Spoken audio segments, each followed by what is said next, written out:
Have you noticed that everyone is a narcissist nowadays? If a relationship breaks up, they're a narcissist. Somebody does something that you don't like, they're a narcissist. To be honest, the word is so overused that it makes it really hard to distinguish, well, what is unhealthy narcissism? What is a malignant narcissist? And then on top of that, we start hearing phrases like, oh, so-and-so is high on the scale of NPD. And it's like, what scale? Is there a way to tell where the narcissist in your life is on that scale? Is there a way to tell where you are, where I am on that scale? And here's another important thing to consider. If you don't like where you are on that scale and you start changing where you are on that scale, what happens to the relationship? I don't know about you, but I think those are important topics to consider, and that's exactly what we're going to do right now. So let's dive in. For those that don't know me, my name is Michele. I'm a trauma-informed coach. I'm also a somatic experiencing practitioner and the founder of the School of Transformation, which is a monthly membership. I consider it like a nervous system gym membership where I meet live weekly on Zoom with survivors of emotional trauma from all over the world that are ready to do the inner work to heal from past unhealed trauma, childhood trauma, CPTSD, and or narcissistic abuse. There's a current 7-day free trial. It's good through the end of October. So if you want to come and join us, even just for one meeting, you can do so with the link in the description below. So let's first talk about what is the scale that we can use to help determine where the narcissists are in our life or where we are on that scale, because again, we may not like where we are on that scale. And the beautiful thing is that we can change it. So first things first, what is that scale? So the best resource that I found so far that explains where we are on the spectrum of healthy, unhealthy narcissism and unhealthy codependency, right? Because that's the scale. Healthy being in the middle and one side being malignant narcissism and the other side being codependency. Well, the resource that I use is from the book, The Human Magnet Syndrome by Ross Rosenberg. Some people like him, some people don't. Regardless, if you want to learn more about the scale, I'm going to explain it briefly here, but you can do more research on your own if you want to get that publication. Okay, in simplified terms, the foundation of any relationship, friendship or romantic relationship, is the love, respect, and care we give to each other. Some people are other focused. So the love, care, and respect they give outweighs the love, care, and respect they receive. They're more comfortable caretaking. They're more comfortable giving. So people that identify as being oriented more towards others and giving would be on the side of the scale of codependency. And then the flip side of that is being oriented more towards self, where your focus is on the love, care, and respect you receive as opposed to giving. Now, there's a healthy realm on both sides, whether it's the codependency side or the narcissistic side, and there's an unhealthy side to both. So let's dive in with what that looks like. But before we do, I wanted to mention that depending on where we are on the scale is going to determine who we wind up attracting in our life. And opposites attract, which is why we always see that people high on the scale of NPD often are with people high on the scale of codependency. And that has to do with just like a magnet is repelled when things are the same. There's resistance here. They don't want to go together. But I flip it over, the exact opposite becomes a match. And that's what happens with codependents and narcissists, which is why we want to know where we are on the scale. Because if I'm at a -5 on the scale of unhealthy codependency, I'm going to be attracted to or wind up attracting a +5 on the opposite side. So the unhealthiest place you can be on either side of the scale is either a -5, which would be high on the codependency scale, or a +5 on the side of the narcissist scale. And I just want to focus right now on the side of the codependent scale. And I want to read to you directly from the publication. If you're at a -5 on the side of the codependency and your relationships are focused on giving on others, then this is a codependent who is completely absorbed with the love, respect, care needs of others while completely ignoring and devaluing their own. They're often powerless and unable or unwilling to seek love, respect, and care from their romantic partners and even their closest friends. And so let's talk about what a -1 would look like, which would be the healthiest place you could be on the codependent side. And that says someone with a healthy balance between love, respect, and care for themselves and others. They typically seek life experiences and relationships in which they can satisfy their own love, respect, and care needs. They tend to participate in and appreciate relationships based on a reciprocal and mutual distribution of love, respect, and care. Although they derive meaning and happiness from helping and caring for others, they will not tolerate a selfish or self-centered romantic partner. They often enjoy caring for others, but do not identify as a caretaker or helper. They do not feel guilty or needy when asking for love, respect, and care from others. So you can see there's the unhealthy side on the codependency scale and the healthy side. And so to me, most people that are at a -5, where you don't feel comfortable, where you're scared to ask for your own needs, where you just want to make other people happy, you think it's your job to make other people happy, you feel guilty or shame if you're needing something from someone else, or you feel selfish when you're asking for your needs to be met. To me, those are signs that in childhood, sadly,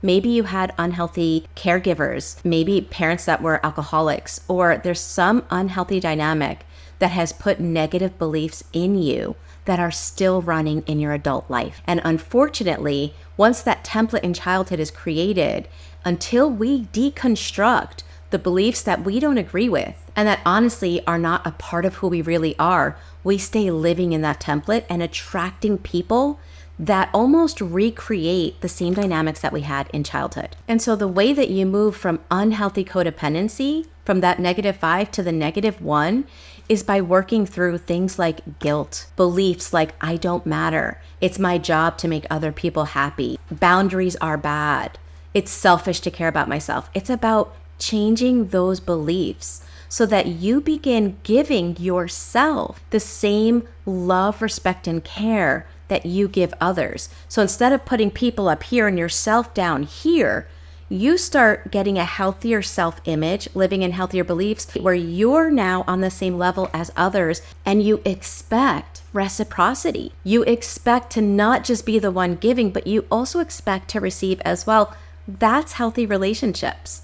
So that's how we move from one side to the other, is really about doing the inner work to heal ourselves from our unhealed childhood trauma or past trauma, which, by the way, is what I specialize in helping people to do in the School of Transformation. So if you don't know anything about the school and what we do, make sure you check out the link to see if it might be a resource that can be helpful for you. However, if we do not take the time to do the inner work to heal from our trauma beliefs that are still creating a template in us that is going to dictate our relationships, if we don't take the time to heal from them, what we tend to do is try to find someone to help us to heal. So we go into a relationship hoping this person or the relationship will heal those wounds. And that's exactly what happens and why we wind up getting attracted to malignant narcissists. So that being said, let's go to the flip side. Let's look at what a +5, which is the most unhealthy level of someone high on the scale of NPD, and what a +1 would look like as well.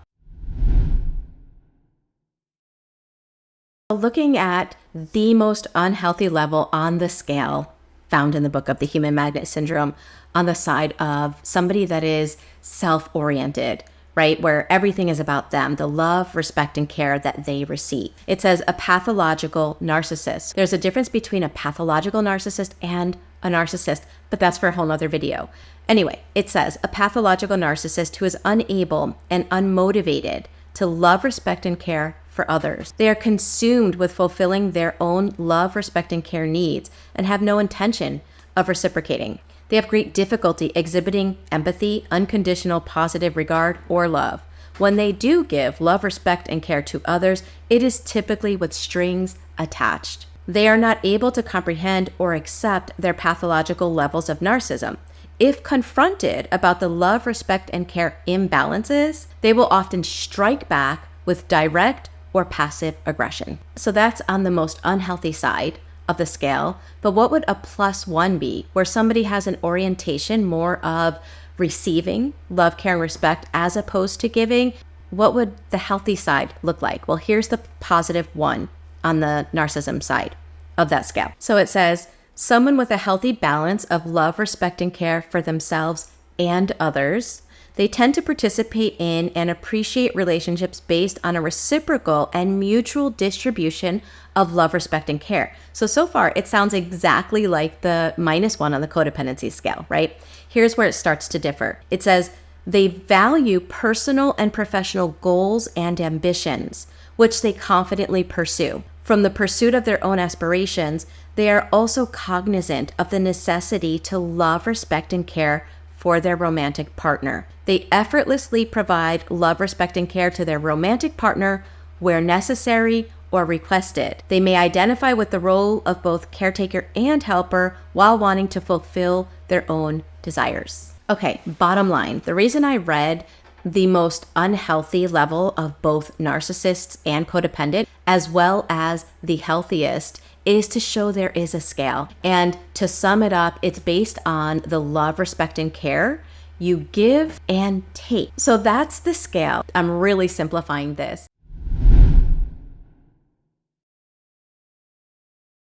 But let's shift into how to change where you are on the scale and what happens to the relationship when you do.